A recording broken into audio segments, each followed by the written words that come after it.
is a big happy family. They all sit around a campfire with tents, don't they? And they're with somebody playing a guitar and looking into the flames at night. And Oscar and Lando have their arms around one another, and Zach's singing nursery rhymes. Max is he's painting with an almost unlimited palette, whereas Lando's only using primary colours. I would add to that. I'd say only primary colours, but he's got a lot of brushes.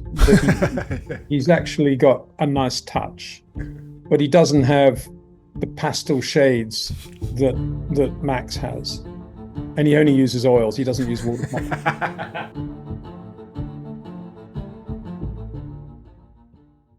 Hello and welcome to another episode of the F1 Hour with my friend and yours, the goatiest of all F1 minds to have ever goated, the one that they call Peter D. Windsor. How are you doing, good sir? I'm very well, Cameron. Thank you very much. Good man, good man.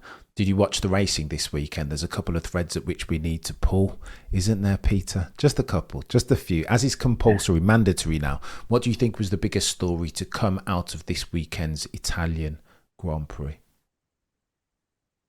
Well, I got to say, I think the drive of Max Verstappen, because that was a win as much for Max as for the team and the car and the work they've done, particularly on the floor and the improvements they've made.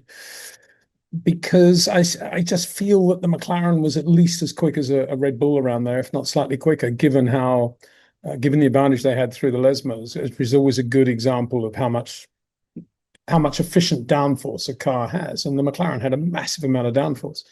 But the two drivers managed to overuse their tyres again, not to the point where, they went to the other extreme, didn't they? Had a massively long first stint, as distinct from running a forced two-stopper last year. But they never seemed to get any better on the areas where Max was doing them. And I was thinking about that this morning, and I suspect the problem comes back to this whole engineering thing and how the cars are engineered and how the drivers are engineered. And the two McLaren drivers can only relate to one another. Well, the engineers only let them relate to one another. That is the overlay. That is the data overlay. And of course, they both are relatively similar in the way they drive. It's not like it was last year at Ferrari, where you had Charles as a mega short corner driver and Carlos Sainz as a very, very good long corner driver, and you had the best of both worlds. You've basically got both of them overlapping all the time. And they're feeding off one another. So if one of them's making a mistake and the other one's basically doing the same thing, that mistake is not going to show up. And that's the problem with engineering today. It's not only McLaren, but we're focusing on McLaren because they have such a great car. But I don't think I've ever heard a McLaren engineer say, Lando, just so you know, Max is doing something different on this corner, and it's nothing to do with the cars. He's just placing the car here and doing it like that. You might want to think about that. It's always Oscar's doing this, or you're up on Oscar here or down on Oscar there. And that's the problem. They don't think laterally. And again, I'm not saying it's just McLaren. I think that's across the board, really, except at Red Bull, where Max is the only thing that matters anyway. And so we had Max doing his thing, very patient, making sure he got the car straight before he really loaded it up. Doing really nice mid-corner steering adjustments at turn 1, turn 2, very quick through the Curva Grande, not worrying about being super quick through the Lesmos, just getting a good exit from the second chicane, being very patient going into Ascari to make sure he got the exit perfect for Ascari. And yes, he was coming across to the left quite quickly, but not to the extreme that Lando and Oscar were. And he certainly wasn't doing it on his quickest qualifying laps. In the race, it was somewhat different. And that's one of my points. Why weren't they saying to Lando, instead of this ridiculous diagonal that he's doing out of Ascari, why doesn't he do at least what Max is doing out of Ascari? But they didn't. And they just let him get away with it. And every lap, that was probably costing him, I don't know how many revs, but 50 revs, 60 revs coming out of Ascari, probably. You may think, well, that's not very much, but it's enough to justify the difference between the pole and P2. And so it goes on. And so Max just put his head down, unbelievably angry and livid after that first corner thing of having to give him the lead back. But he channeled that energy into a superlative drive, just perfect in every dimension. The team too. The team managed the race beautifully for him. And it was just a case study on how to win a Grand Prix. And that's what I take away from Monza. Oof.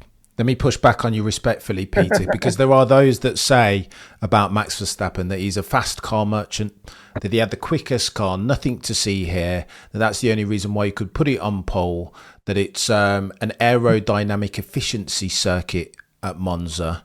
And but for that, you would have seen him sink to third or fourth like he's been doing all season. To that, Mr. Windsor, you say what? Well, I say, well, why were the McLarens quicker through Lesmo 1 and Lesmo 2 as a result? Look at what's going on before making sweeping comments that mean nothing. It's just nonsense, isn't it? I thought the McLaren was a more aerodynamically efficient car around Monza. Yes, the Red Bull had a bit more top speed because it's not as aerodynamically efficient, bottom line.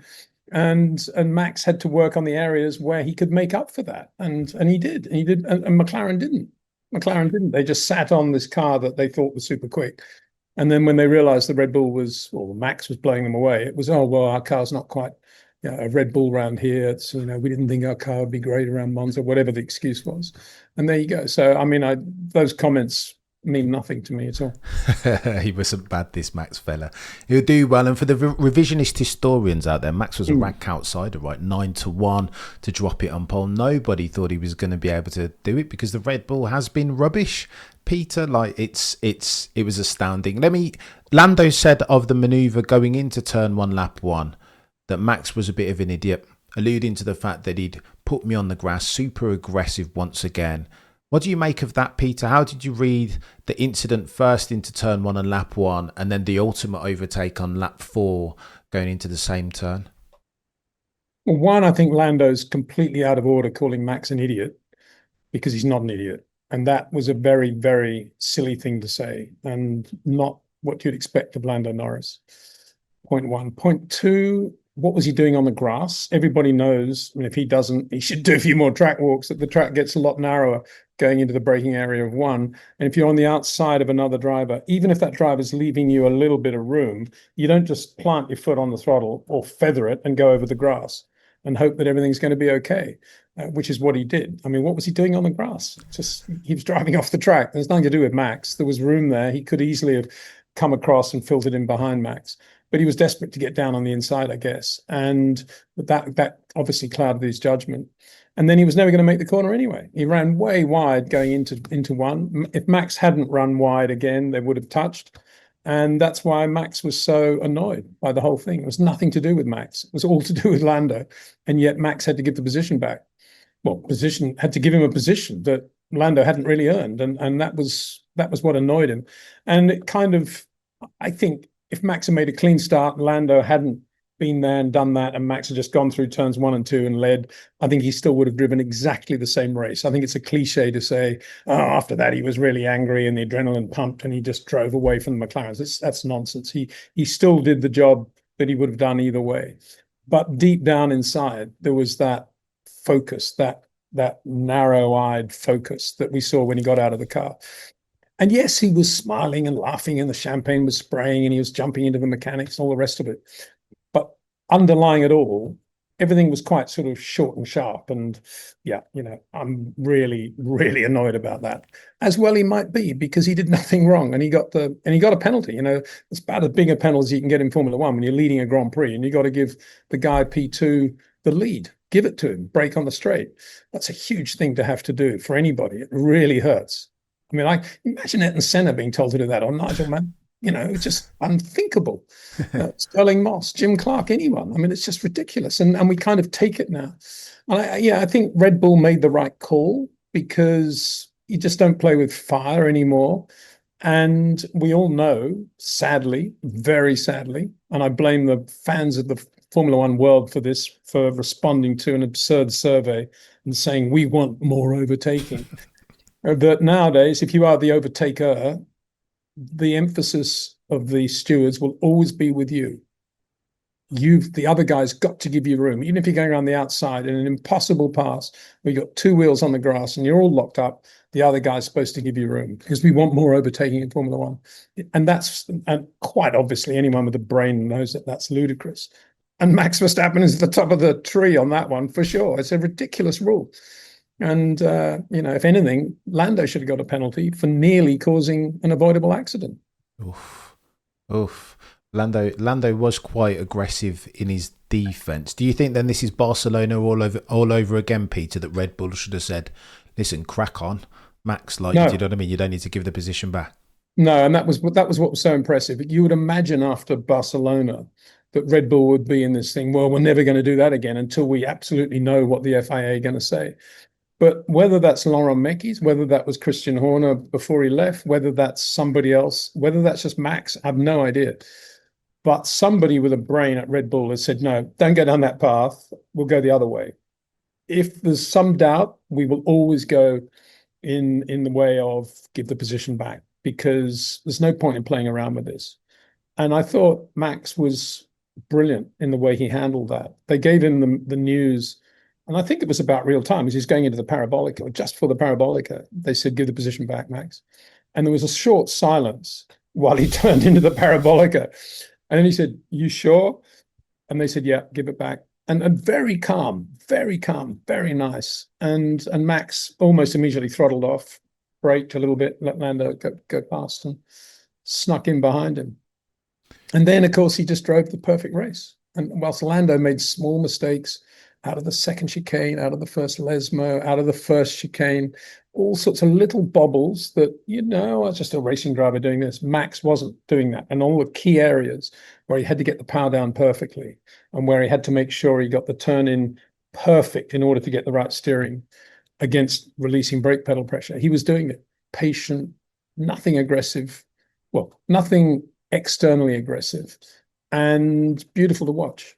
I thought that was an outstanding drive. And, shame on McLaren and Lando, really, for that. I mean, I'm a Lando fan, I'm an Oscar fan, but I mean, what was Lando thinking?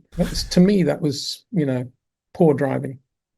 Go on then, mister. I want to get techie with you for a second. What is it about Max to where he can take around a track that, again, it's the temple of speed, so it's quick and you need a slippery car. But like you said, Lesmo 1 and Lesmo 2, Ascari as well, you've got to have downforce. It's a Jekyll and Hyde track as far as Monza and its aspect. So what is it about Max's driving style that enables him to take so much downforce out the car and have a car that's super slippery in a straight line, but then nail Lesmo 1 and 2 in a way that Lando Norris, as near as makes no difference, for 53 laps can't cope with zero mistakes, as near as makes no difference? What is it about Max? Well, bear in mind, Lando on average was 3 to 4 kilometers an hour quicker through both Lesmos than Max throughout the race. So it wasn't that Max was as quick as a McLaren or Lando or Oscar through there. He wasn't. The point is that Max wasn't fazed by that and didn't let that faze him. And he just focused on what he knew he could get out of the car. And I've got to put my hand up and say, I didn't think Red Bull would be that good at Monza either. And I thought they would be around Ferrari sort of area. But I had also, in my defense, several times this year, I've used as an example of Red Bull at Monza, how well they used to do at Monza, even when they weren't quickest in a straight line in the Sebastian Vettel days. And that was because with Adrian there, they focused so much on the exit of Parabolica and the exit of Ascari. And if you get those two bits right, you are up and running, no doubt about it. And what we saw yesterday was a lot of that lineage going all the way back, I think, to the way Red Bull always have a good setup at Monza, regardless of how much power or how quick they are through the air. And we saw that. And Max obviously is a part of that. I mean, he knows how to drive a car quickly in and out of the Parabolica. And you could see, we're only talking half a meter or so, but he was definitely turning in a little bit earlier than Lando and Oscar. Oscar later than Lando into the Parabolica. And Max just getting a lovely steering rotation just before he started to load up the car with power. And just every lap, exactly the same centimeter of road. That was what I thought was just a joy to watch, how repetitive he was. And there were no Lando flares of stones coming out of the first Lesmo. There were no sort of Oscar sort of not glitches, but sort of sideway squirts when he was getting the power on a bit too suddenly. None of that. And as a result, McLaren's tires actually went off sooner than Red Bull's. Insane. Now, it all came back in terms of balance on the mediums. There's a good tire, the medium. But in terms of overall grip level, McLaren lost more than Red Bull over the first 15 laps of the race. And that's purely because of the way Max was driving the car. Nothing to do with the performance difference between the cars. It's insane, Mr. Windsor. He's a terminator of an F1 peddler in that he just doesn't make. He seems to not make any mistakes, or at least not at the same rate that the others do. He just, I can't explain it, Peter. And I think Monza's a great circuit because it shows up those tiny, tiny faults. There's a lot of quick corners there, medium speed corners. You can get away with it, with all the Mickey Mouse stuff you see at most circuits. But when it's the first Lesmo and you run, a little bit wide, you pay the penalty over the lap. There's no doubt about that. And actually for the guys behind you as well, with all the stuff you're spraying over the track. And Monza's a great circuit like that. It's a very discriminatory circuit in terms of how you load up the car going in and out of the corner. And the other point about Max is that he keeps the car very light anyway. He's always got the car square and light, and when he's putting the power on, you can just feel that the car, or look at it anyway, the body language of the car is such that he's just got all the energy going in the right direction. There's never really a conflict between lateral load and longitudinal load with Max. Everything is nicely organized on the car. And when you take the downforce out of the car, that just enhances Max's talent for doing that. And everybody else who's used to having maybe a little bit more downforce than they need to, when they have a bit of understeer, they crank on front flat, or a bit of oversteer, in practice, they put on Mori wing, whatever it is. Max doesn't tend to do that. He tends to drive around whatever issues he's got. And so when he gets to a circuit like Monza, where the cars are light, he's in his nirvana. That is what Max does. He drives very light cars and he keeps them beautifully he keeps the equilibrium perfect. All four wheels flat on the ground. And that's what makes it look so easy, I think, for people on the outside. You quoted some stuff earlier on, people saying, oh, he had a great car, quick car, just a faster car, drove away. Well, that's maybe how it looked. Believe me, it wasn't easy. No. And all I can say is if you put Max in a McLaren, I think he would have been even quicker. Oof. And if you put Oscar in a Red Bull or Lando in a Red Bull, I think they would have been about where Charles Leclerc was. Touche, Mr. Windsor. And Matt Bishop, friend of the channel, always says that you don't judge how car a quick is by its number one driver. You judge it by where the second driver is. And Sonoda-san again was... Well, he was about to be lapped, wasn't he, when the checkered flag? Max was about to lap his teammate, a full lap of Monza. Insane. That's Jim Clark stuff, when he undid it, a lap deficit that he had in 67. For Max to be a lap ahead of his teammate, the guy in the same car. Insane. He's not that slow. I saw Sonoda win a Formula 3 race once, I think, at Monza. He's all right. He's average, he's sort of Richie Ginther. He's handy. He's all right, but a lap behind. It was a pretty short race too. Yeah. It's a quick race, fast race. Fastest race ever, apparently. Yeah. I mean, that's kind of meaningless given the way we control and change the regulations of the cars and the circuits almost by the year. But what I'm saying is there wasn't a lot of time for Max to go out and pull out a lap on his teammate, and yet he did. Unbelievable. So it's a second a lap. A lap, not a second, not 10 seconds, not 30 seconds, a lap. He's putting more than a second a lap on Yuki there in the same car.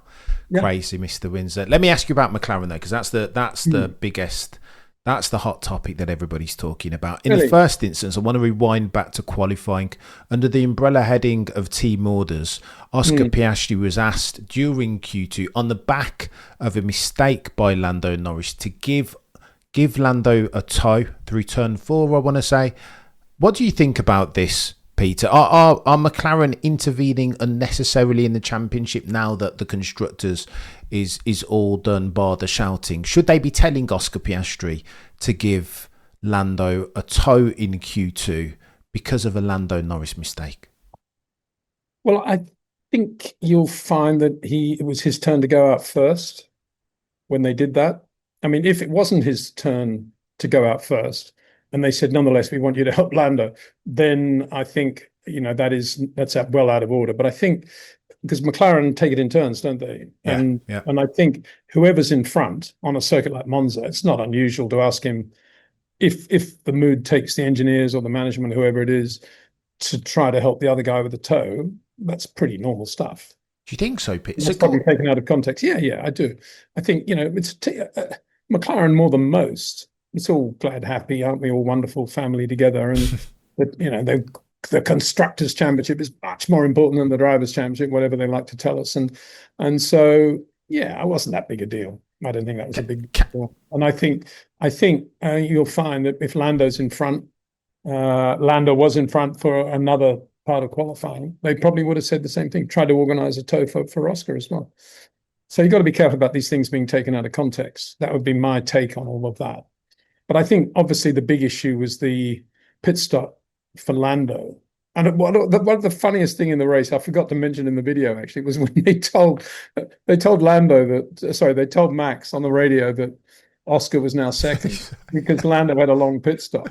And he sort of quiet. And then they said, they've given Lando back to second place. And he said, what, just because he had a long pit stop? They said, that's not your business, Max, mind your own business. And he's quite right. I mean, what a ridiculous thing. A ridiculous thing in virtually every context, but not ridiculous in the history of McLaren. I mean, think about the 98 Australian Grand Prix when Mika Hakkinen mishears an instruction to come in to the pits for tyres, and when all they were saying was something else, like there's a direction of the wind change or something, and Mika couldn't hear it properly and came in for a pit stop that he wasn't supposed to make. And so they get on the radio to Coulthard, who's now leading, and say, "Oh, Mika just made a mistake and came to the pits by mistake. Will you give the lead back to him, please?" And DC says, "Yeah, okay, no problem." And so we've had this at McLaren for years, with nothing new there. But of course, the big difference is this was not for the lead. And as I said in the video yesterday, if Max Verstappen was dicing Yuki Tsunoda for most of the race and down in 14th place or something, and the lead had been Lando Norris from lap 1 and Oscar behind him, and this had happened, and then they said to Oscar, "Oh, would you slow down and give the win to Lando, please? Because he's been in front most of the race, and we had a bit of a mess with the pit stop, but we want him. He deserves to win." What do you think Oscar would have said? No chance, mate. Exactly, no chance at all. But because it was P2, P3, who really cares? It wasn't the win, and it'll earn Oscar a lot of favors in the team for sure. And he did a favor. It's a bit like giving Lando the sprint win in Brazil. It was a favor that actually didn't mean very much, but will earn him a lot of kudos and a lot of credit at McLaren, because he might need something from Lando going in to the rest of the season. So he gave away something that was innocuous. He's probably got a lot of credit now in the bank as a result, and Lando can't complain about him at all. And so actually it was a very powerful thing for Oscar to do, to be honest. And I think Lando probably pleased, probably felt a bit embarrassed by it all, knowing Lando. But, you're told to pass him. It would have been funny if Lando had not passed him, wouldn't it? They'd gone down the straight at second gear. No, you pass. No, you go. No, you go. Oh, there's Charles Leclerc who's passed us both. To their credit, they didn't do any of that stuff. But yeah, it was. You shouldn't make too much of all that. It was only for second or third place. Who cares? I just put myself in the Oscar Piastri position. I know he went into this Grand Prix 34 points clear. He's now 31 points clear of Lando in the drivers' standings, if I recall correctly. However, Peter, if I imagine, as you've just done, Senna or Nigel or Alain Prost over the course of the race weekend, give Lando made a cheeky mistake. Can you give him a tow to ensure he gets through to Q3? Ayrton would not be having that. I don't think Nigel would be like, what? Sorry, I can't. I didn't catch that last message. You mean to tell me that Lando made a mistake and you want me to carry the only other person in the championship with whom I'm competing? You want me to give him an advantage to make sure he gets into Q3? But this is a very different team to all of the teams you just mentioned. I mean, the whole McLaren thing was weighted unevenly in the Senna Prost era, because Senna had basically brought the Honda engines to McLaren, and yet there was Prost, who was already a world champion, who saw it as his team, and Ron wasn't really going to get involved between the two of them, and there certainly wasn't much talk about the Constructors' Championship, that's for sure. Same with Williams. It was a different thing. Frank would say one thing to Nigel, another thing to Nelson, and none of it would make any sense. And it was just designed basically for the two guys to just go and race one another as aggressively as they possibly could. This is a completely different situation. This is a big happy family. They all sit around a campfire with tents, don't they? And with somebody playing a guitar and looking into the flames at night. And Oscar and Lando have their arms around one another, and Zach's singing nursery rhymes. It's a completely different team. And so no surprise that they did that, and they will continue to do that sort of thing. Oh, we're all happy. We're so happy. And one of them's already rehearsing, both of them probably rehearsing the speech they're going to give when the other one wins the championship, and say how happy they are for it, how wonderful it is. And they're all going to do that wonderful big photograph of the whole team. They're all going to be cheering and throwing their caps in the air, and they're all going to look just as happy as one another, even though one of them's just had the bottom fall out of his life. But that's the way they are at McLaren. And that's presumably why people don't like them or follow them, and they don't have much popularity amongst all the community out there, because they're so sweet. I mean, it's not even sweet. I would say it's more saccharin than real sugar. Okay, go on then, Peter. This is the conversation that we're going to have, and I think this is the I think this is the problem. I don't know why you wind me up like this Monday morning. Go on then, Mr. Windsor. I know you say that tongue in cheek, but as often with you, Peter, the length and breadth of your experience and knowledge speaks some truth, speaks some of these things into being. I'll give you an example. Only the other week, Zach Brown and McLaren were talking about having a conversation with both Oscar and Lando to establish whether they're happy if, when they lose, one of them will lose the Drivers' Championship, whether they're okay for us to celebrate as a team. It's pathetic. This is the headmaster having given 6 of the best to sort of 27 pupils, then sitting them all around cross-legged saying, now look, you're effectively all like my foster children. I love you all, and some of you are going to do well in the exam, some aren't, but I hope you all respond and you all cheer one another. It's a bit like that. It's pathetic. These are Formula One drivers, for Pete's sake. And, well, he's got the 2 drivers. Well, I think Oscar's pretty resilient to all of that stuff, to be honest. It's just that he joined sort of McLaren once it was sort of all together with Lando and Zach, and the whole thing was McLaren as we know it today, and Oscar sort of was plugged into the back of that. For Lando, it's a different story, because he's part of the whole organic growth of McLaren with Zach. And how can you say to Lando Norris, oh, if Oscar wins a championship, I really want you to look, very happy for him, Lando. But how can they be having it, Peter? I think this is really a problem. Now F1 snowflakery is what we're talking about here, right? That it's become too. I mean, from a competitive landscape perspective, it feels like McLaren are now intervening and putting their thumb on the scale when they shouldn't. These things happen sometimes in motor racing. It's the infamous phrase, right? That's motor racing. Whether it's Baku 21 or Abu Dhabi 21 or 89 and Suzuka, these things happen because it's always been Formula One. That Lando Norris comes in and they try to orchestrate the pits, and then there's a mistake, and then Lando. Well, that's motor racing, full stop, new paragraph, right? Are they wrong for intervening in the second instance over the course of the weekend and saying, well, look, we made a mistake. Lando shouldn't be in 3rd. He should now be in 2nd. Oscar, we're going to ask you to invert the positions. Is that not too far, Peter? Well, it's all a function of signing a guy they didn't need to sign. And as I said at the time, the millisecond they signed Oscar Piastri, there were going to be millions of problems, exactly like the one you just described. And there are going to be more. And if you don't want that, if you don't want to have to deal with all these issues, you keep Daniel Ricciardo alongside Lando Norris, and you make it a very well-balanced team in terms of Lando's the guy going to be doing the winning. Daniel will back him up pretty well and win the odd race or two, but your focus is going to be on Lando. Or if you don't think Lando's quick enough, and you don't think Daniel's quick enough, you get Oscar Piastri and you put somebody else in the second car. But you don't put Lando with Oscar Piastri. That's what I've said from day one. If, however, all you want to do is win the Constructors' Championship, no problem. But don't start squealing when it comes down to Drivers' Championship crunch points and asking one of them to be happy if the other one wins. You can't do that. And you can't start playing around the way they're starting to play around. And I've always said, tongue in cheek, I can't wait to see what Zach's master plan is for handling all this. And we're seeing what his master plan is. And as predicted, there isn't one.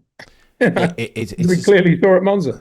It's insane, Pete. But I thought this was the whole. I mean, the papaya rules. I thought this was the point, right? Get sufficiently far down the road as versus the other 9 teams in the constructors to where it doesn't matter. Don't touch each other, but race each other hard. And now all of a sudden, again, it just feels like they're depriving F1 fans all around the world by almost incessantly now putting their finger on the weighing scales as far as the competitive. But they didn't in at the British Grand Prix, right, Peter?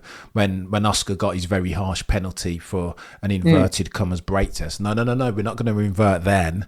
But now, do you think there's favouritism at McLaren, no, Peter? I think every little thing that happens or doesn't happen, or everything that goes wrong for one driver and therefore goes right for the other, is magnified 100-fold. Because we're talking about the championship. But what all the things you're talking about and all the things I guess the general public is talking about in this specific area are the same in every team. You've got the same dramas going on at Aston Martin, the same dramas going on at Alpine, the same dramas going on at Racing Bulls. It's just that nobody's paying attention because they're not in the running. But because they're out there and it is the championship, everybody's focused on every minute detail. There's nothing unusual about any of it. It's all just normal racing stuff. And yeah, you let the 2 guys race, but what does that mean? You know, it's like the old Christian Horner thing, race, you know, with Mark Webber and Sebastian Vettel, race hard, but don't run into one another. Yeah, well, we saw how that worked. I mean, what does race hard mean? And if that was,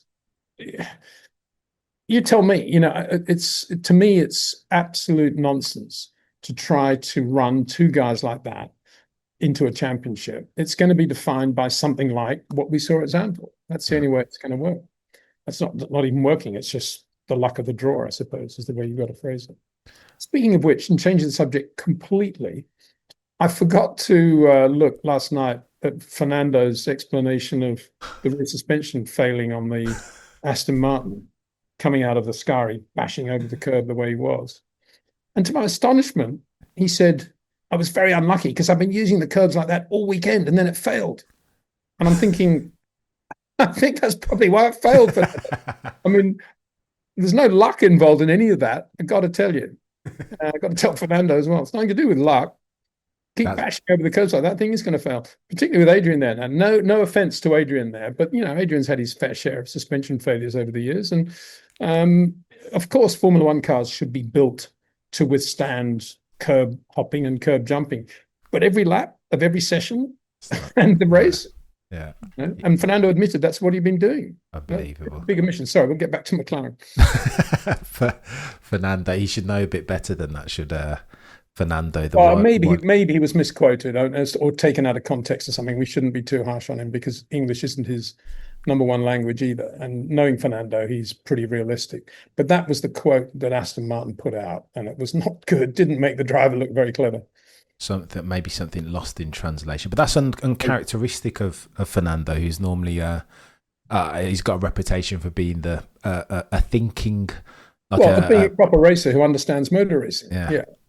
Unlike him. Yeah. Maybe he's getting too old. Dare I say it, Peter? I don't know about that. Losing his touch. I still think in a Newey car next year, he's going to be super quick, and the age won't be a factor at all.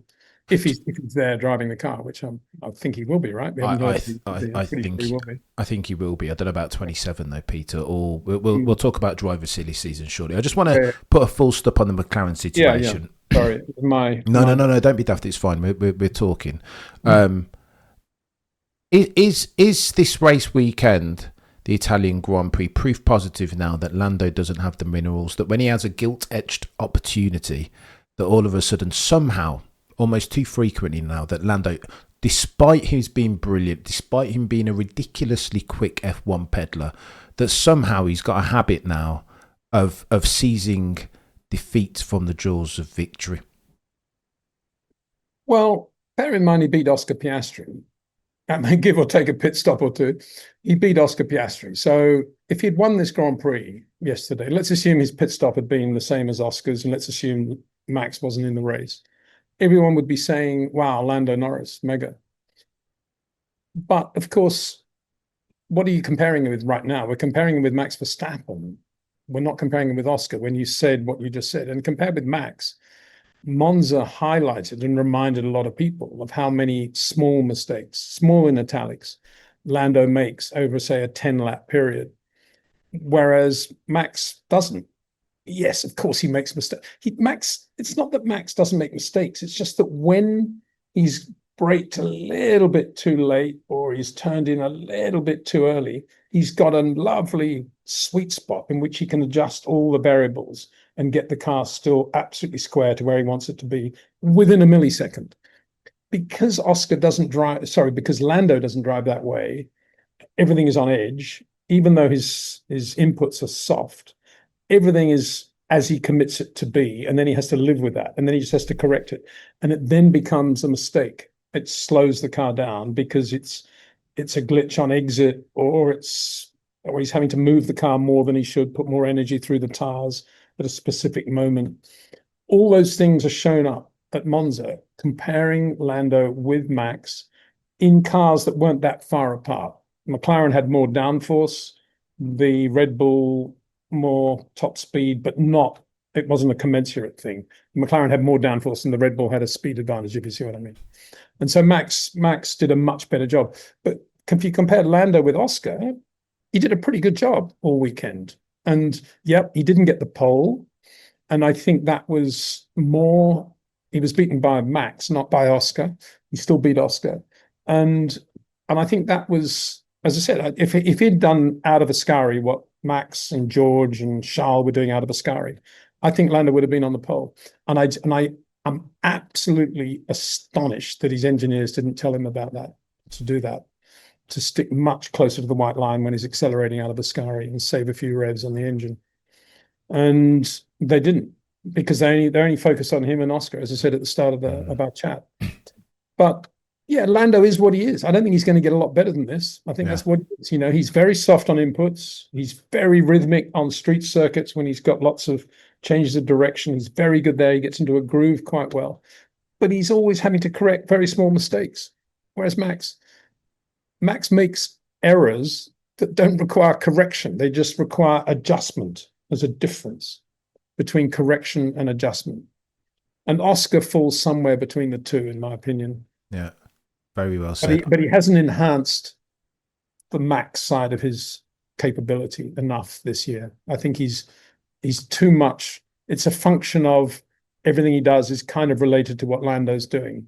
And therefore, they've both gone down the same path of relatively wide approaches and corrections rather than adjustments.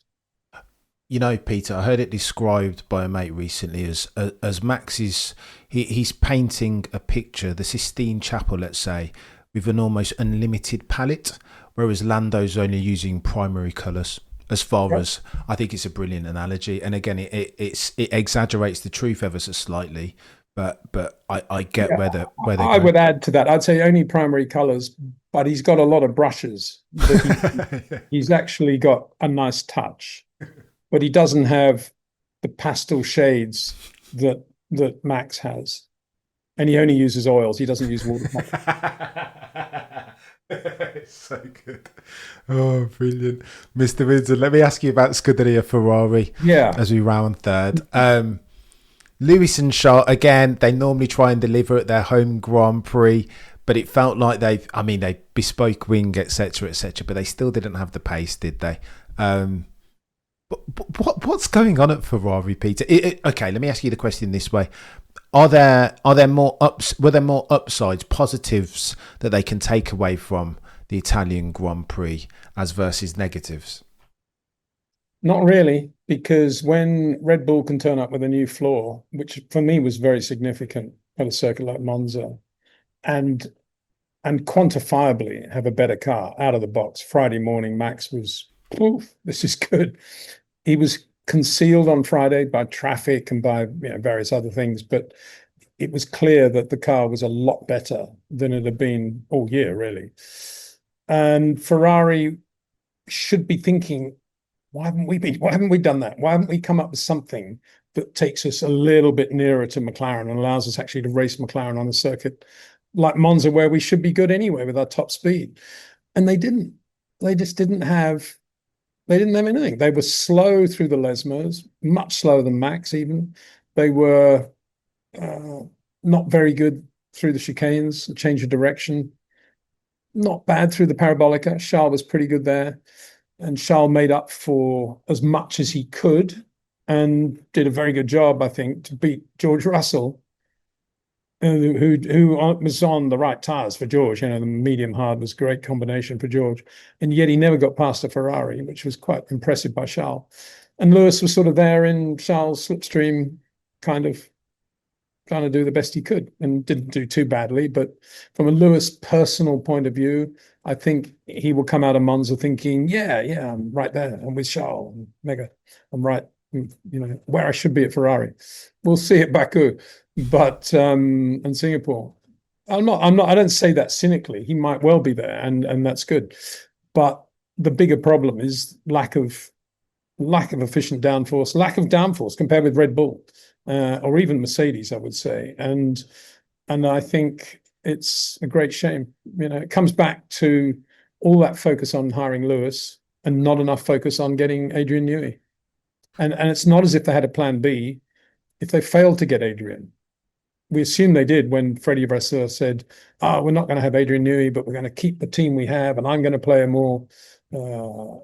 a bigger role in the engineering of the car. And you thought, wow, okay, that could be quite good. Think of ASM, Formula 3, ART, should be quite good. And yet it's been terrible. Yeah. Driver of the day, Sir Lewis Hamilton, Peter, buying or selling? No, definitely not. Why would he be driver of the day? I mean, why would Max not be driver of the day? Who else was there that went quite well? I mean, what did Lewis do apart from just sort of not pass George Russell? Worked his way through the grid from the back. But even so, who did he pass? Carlos Sainz, Isaac Hadjar, Kimi Antonelli. Yeah. Of course, he should be ahead of them. But he didn't do much, and I wouldn't have given it to Lewis. No way. I would give it to. Let me think. Max Verstappen at the front of the race. Why wouldn't you give? In what respect was Max not driver of the day at Monza? That's a question I'd like the Formula One community to answer. Concur. I have no answer for that. Could he not be driver of the day, for Pete's sake? Yeah, it's techie. Very, very techie. Go on then, Mr. Windsor. Let me ask you this question. A lot of people. I'll tell you another guy that I thought drove very well was Oliver Behrman. I think he did very well. I wouldn't say driver of the day, but he was right there with Bortoleto after his pit stop. And, that Carlos Sainz thing, that's just a rookie not realizing how cantankerous an old stager like Carlos Sainz is going to get when he realizes his career's going down the toilet quite quickly. He's going to start doing, and he's had some really bad breaks from the stewards over the last 18 months. Virtually everything has gone against Carlos. And so if you're near Carlos now, it's almost like being wheel to wheel with Kevin Magnussen. You think twice about it, and you think, well, is it worth this ending in tears? And I'll let him go, and then I'll pass him somewhere else. And I think that, that's the sort of rookie. A rookie wouldn't think that way. He'd think, it's just another car. And I felt sorry for Oliver there, but then I thought he drove very well, actually. Blew Ocon away, didn't he? Yeah, Ollie's been excelling of late. There's a couple of bits in there that I want to pull at Peter. The Carlos, in fact, let's do the driver of the day. Max Verstappen won driver of the day on 30%. Lewis Hamilton second place on 17%. Charles Leclerc on 10%. Lando Norris shortly thereafter, and Alex Albon. Hang on. Lewis got more votes than Charles? Correct. Again, that doesn't make any sense. Popularity contest. George Russell. He had unbelievable pressure from George the whole way, and he didn't make a single mistake in a bad car.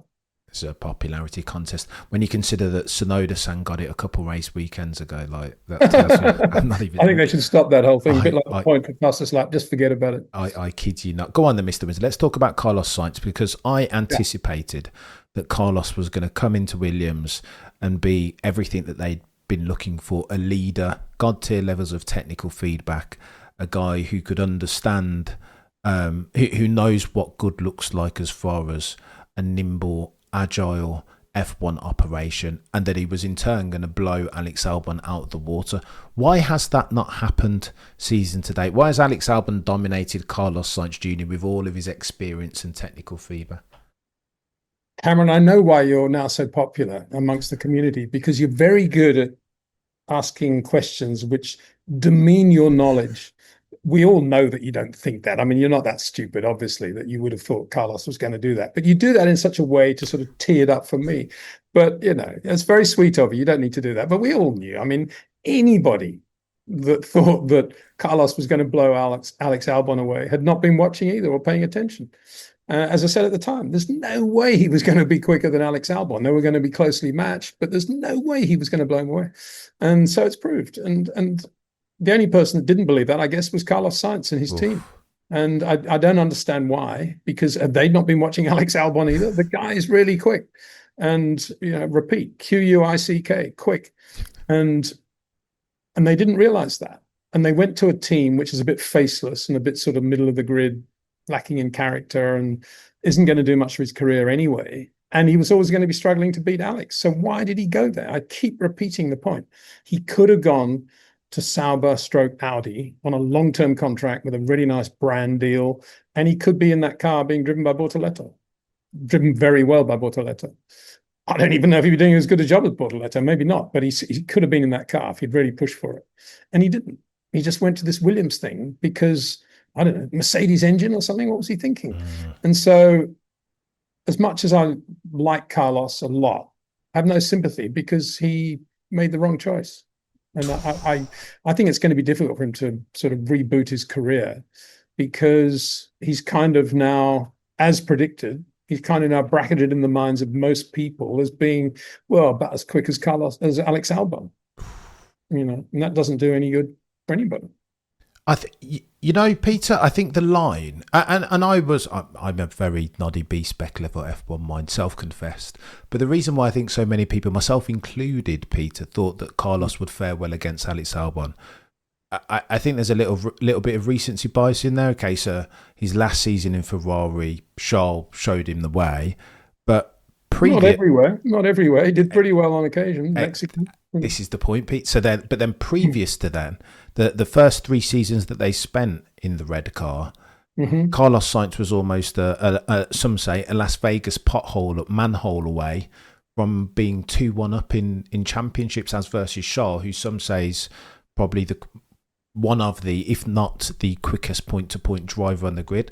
So if you do the F1 maths there, Peter, and say, imagine in a hypothetical world, a parallel dimension that Carlos is 2-1 up versus Charles, and if Charles is quicker than Alex, then you'd expect Carlos, once he plays his way into the crease, to at least be well represented, if not beating Alex out. I think that was the line of thinking, but it's just not what it's ridiculous. I just didn't see it, Peter. No, and I think looking back, and also comments made at the time, when Carlos went to Ferrari, it was a very different feel for Charles Leclerc, because all of a sudden there was a driver in the other car who was basically doing the opposite to everything Charles does in a racing car.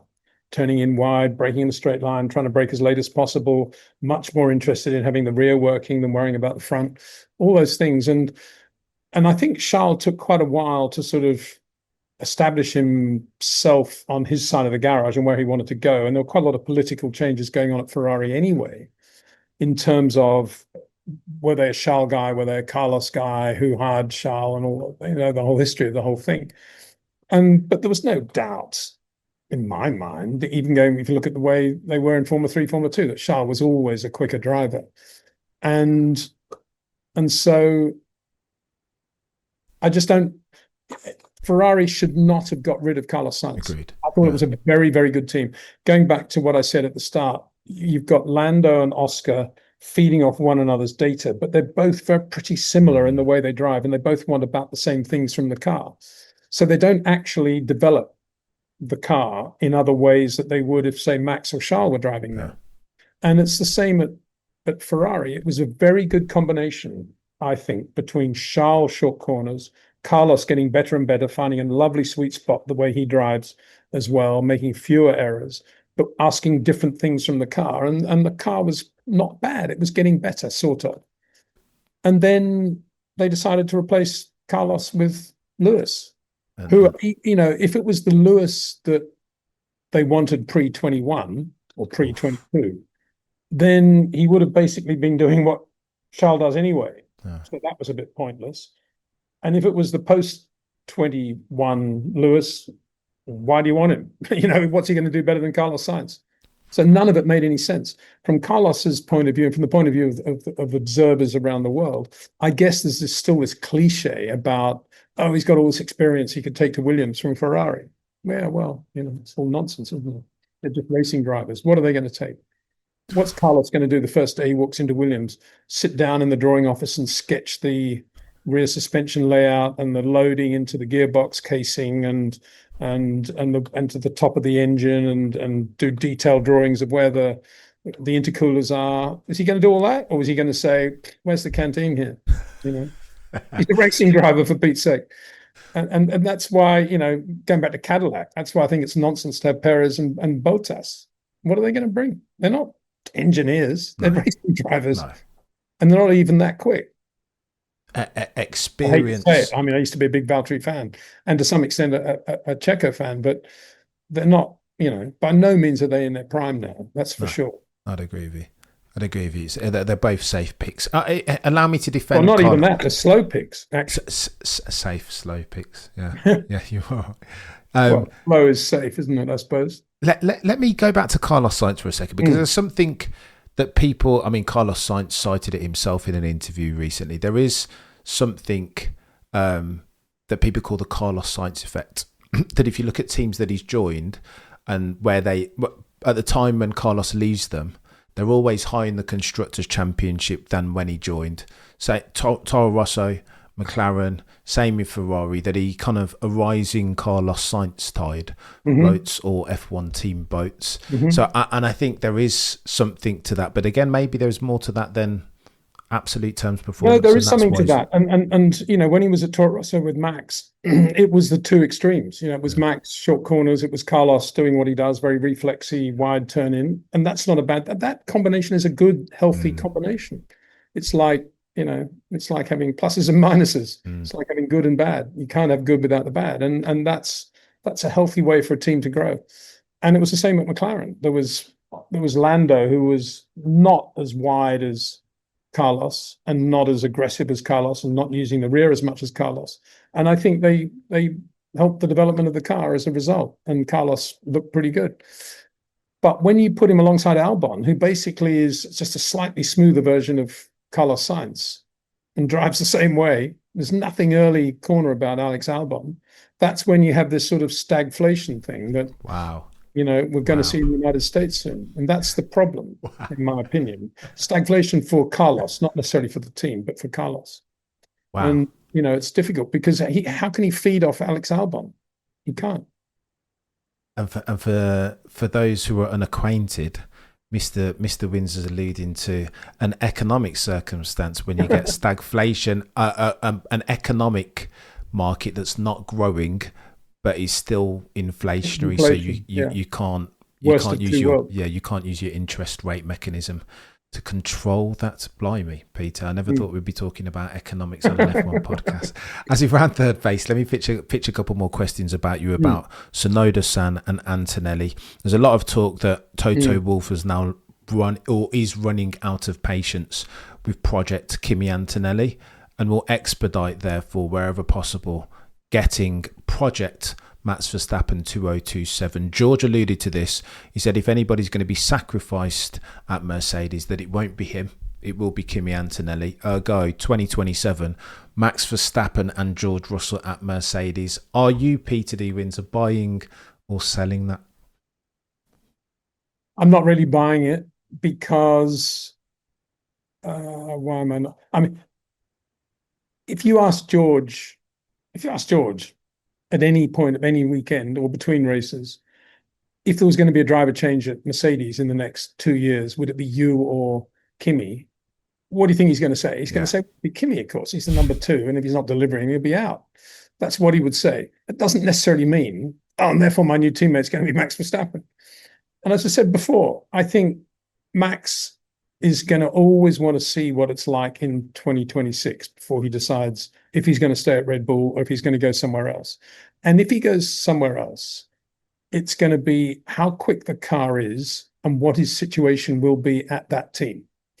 And if it's Mercedes with George Russell in the other car, I don't think he'll do it because it's too easy for George to take points from Max and destroy a driver's championship, because George is quick enough to do that. Why wouldn't he, if the car is good enough to win races and win a championship? If it's Max and Charles, I don't think he would do it. But I think he would do it with just about everybody else. He'd do it with Lando. He'd probably do it with Oscar. He'd probably do it with, certainly do it with Kimi. He'd certainly do it with anybody else. I mean, I think that's the reality. I just can't see Max wanting to drive a Mercedes with George Russell in the other car. I just don't think he'd do it. It's just not his thing. I can't believe he'd do that. I think he'll be pushing for Hadjar so that the team is lifted, and that'll be a good thing for them for 2026. And then he'll wait and see how good or not the car is, what the power unit's like, and everything else. I agree with your assertion about Max not wanting to be in the same car as George. They don't like each other, apparently. Well, it's not that. Even if they were great friends, I don't think he'd want to be with him because George is quick. He's really quick. I mean, Max doesn't need somebody really quick in the other car cramping his style. As I said at the time, Lando didn't need Oscar, and Carlos, should have stayed at Ferrari. Agreed, Peter. Life is difficult enough already, particularly in F1. So why would you want to make your life unnecessarily more difficult? However, Peter, it feels like Sorry, I don't want to interrupt your stuff. Of course, Peter. Made another good point, which was the Kimi Antonelli point, and maybe his love affair with Kimi is over. Now that's an interesting point to make because Toto, correct me if I'm wrong, has positioned himself as the new great spotter of talent, and his talent spotting has been what Valtteri Bottas, George Russell, Kimi Antonelli, right? It's those three. So 1 out of 3 is not bad, I suppose. It's probably about as good as Helmut Marko's record over the last 20 years, 30%. But Kimi, what did he expect of Kimi? Did he expect Kimi to be blowing George away or what? I can't imagine that Toto was going down that path, was he? I think he expected Kimi to be able to be quick enough, to be dangerous enough to keep George more honest than he has done, more frequently. Yeah. Why did he think that? On what evidence did he base that? I think there was. I mean, before we even joined, Peter, there was a growing consensus. I mean, Karun Chandak was saying, Mark Hughes, there were loads of people saying that this dude could be the next one. That he's. You remember the private test? There was a lot of chatter about that he was 2/10 quicker around Silverstone than anybody else on the track or F2 drivers. There was a. I think there was a. Not that he was a force of that. It felt very Lewis Hamilton-y. Remember in 2006, there was a swathe of people talking effusively about how Lewis could be the next one. This time last year, ironically, when Kimi Antonelli stacked it around Parabolica, it felt like a very similar thing. And I think Toto started drinking the Kimi Antonelli Kool-Aid, probably a bit too prematurely. Well, to my eye, he always looked very, very good on slow corners. Very good, sort of almost Max level, Hadjar level, Charles level, but looked completely out of his depth, anything approaching medium to high-speed corners.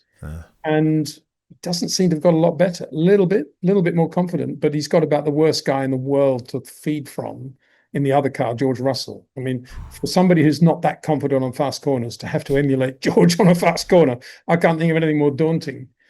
So, and the odd thing is that they've got this sort of talent school going, and yet there doesn't seem to be a way of educating on how actually to drive on fast corners the way he drives in slow corners. Nothing to do with George. He should be driving the same way, the way Max does, and yet he isn't. And so, but that was pretty clear that there was a massive mountain to climb from Kimi's point of view, not because of the shunt at Monza last year, but because in general he's never looked good on fast corners. And so why didn't they notice that? Why wasn't there a lot of talk about Kimi fast corners? Please advise. I think there was a need to squeeze around Kimi Antonelli shape into a square Sir Lewis Hamilton hole. They needed somebody that was going to come in there and Antonelli was the best person. And then again you justify that by everybody thinks he's going to be the next Ayrton Senna, and he even looks like him. I mean, absolutely no comparison in the way Ayrton drove and the way Kimi drove, even at Ayrton's Formula Ford 2000 level and Kimi's Formula 4 level. No comparison at all. Can't believe anybody would have thought that. Yeah, good number two, Jochen Mass sort of thing. Do you think, would it be churlish, would it be premature for Toto to wield the sword of Damocles on Kimi Antonelli and, I don't know, spawn him out to a Williams or a sister team? Do you think he needs more time as a rookie? I don't think he needs more time. I think he's had more than enough time, and he's got more than enough facility around him and more than enough people telling him how wonderful he is to be a little bit better than he is right now. He will obviously, with road dust, he'll get better. But they've got a very good team in a way because they got George Russell. They don't need anybody other than, an Antonelli or a Perez or a Bottas in the other car. If the car's any good, don't worry about George. He'll win a championship for you, for sure. And so Antonelli would be a good number two in that respect. But don't expect him to be anything more than that. And why would you? Because you don't want a team with two drivers squabbling. You want a team that's weighted heavily in favour of one of the best Grand Prix drivers in the world, i.e. George Russell. And that get the best from him. Don't cramp his style. Agreed. That's George, he'll do well with Kimi in the other car. So I would say don't touch it. Keep Kimi Antonelli. Don't make too much fuss about him. Let him get on and, whatever. He's got to be better on fast and medium speed corners. He's got to do a lot of work on his driving over the winter. Forget about the gym. Forget about photo sessions. Forget about sponsors. Forget about being an Italian star. Forget about all of that. Focus on fast and medium speed corners. Thank you. And don't do it in the sim because it's a waste of time. Yeah. But they don't have testing time enough, do they? But this is the problem. Where else are you going to do it? Plenty of other cars they can drive. You don't have to do Fair. it Fair. You don't have to do it in a Formula One car. Good shout. Good shout. Finally, Mr. Windsor, let me ask you a question about Red Bull and Tsunoda-san. So there was a lot made of the upgrades and the car all of a sudden being fast. So too, there was a lot made about Lauren Mekies, that he's turning around the team, that no longer is this Christian Horner Bull Racing, that this is now Red Bull Racing, that Lauren Mekies is humble. He's pushing more of the personnel to the forefront and promoting internally. There was a lot made of Pierre Vacher up on the podium because Max Verstappen has been apparently not too pleased with the car, and so not too pleased by extension with Pierre Vacher's work in his ability to set it up to a point where he could win races in it. Do you think that Red Bull have turned a corner, and does this mean therefore that Tsunoda-san's time at Red Bull Racing is probably coming to an end? Bearing in mind, again, just for context, Lauren Mekies was asked the question twice. If Tsunoda-san isn't good enough to be a Red Bull Racing driver, does that mean that he can be a Racing Bulls driver in 2027? Twice Lauren Mekies said, we don't know what the future holds. There's no guarantees there. Honda aren't going to be a partner next year, so who knows? What do you think to those two, Peter? I'll be surprised if that floor was designed and built in the time since Mekies has been there and been able to reshuffle the engineering side of things, and that is a Meki floor. I find that hard to believe. I suspect it was already in the pipeline before the August break. And so therefore we should give a bit of credit to Christian Horner, probably, if you want to give credit to team principals. But the reality is they did a good job with that, and it's working well. And yeah, I think the team looks reasonably well balanced. Max is obviously quite comfortable with Laurent, which is a good thing. And I thought Jim Perro did a very good job on the radio with Max yesterday. Very good. And I can see that synergy just becoming better and better as time goes on. And it's been good anyway, and it's getting better all the time. And I think they get the best from one another. Very, very good combination. The Yuki thing, for me, Max probably will want to have Hadjar in the other car, I think, if only because it's good for the team to have two cars going reasonably well, as distinct from just one car and the other car about to be lapped. And you get more from everybody. Max would be confident that he'd always have Hadjar, but won't be that big a gap. It'll be a gap, but not that big. And it'll probably be a good thing in terms of the new car and all the bits and stuff they've got to keep trying and doing this and that. So I suspect Yuki's days are numbered. And I think you were telling me, or someone was telling me that it's basically because Honda have paid for him up to Mexico.